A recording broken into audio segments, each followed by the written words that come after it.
هذه قرية الناجية، وهي قرية كردية في منطقة جسر الشغور، تتبع إداريا لناحية بدامة في محافظة إدلب، تبعد عن أوتوستراد حلب اللاذقية حوالي 3 كيلومتر. عدد سكانها حوالي 5000 شخص، كلهم كرد لكنهم لا يتكلمون الكردية للأسف. يعمل سكانها بالزراعة والتجارة.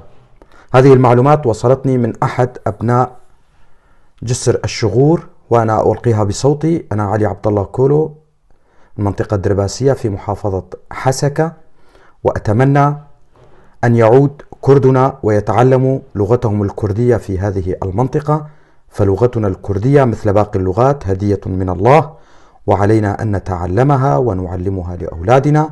وأتمنى عليهم أن يسموا أولادهم أيضا بأسام كردية. دمتم أهلنا في قرية الناجية.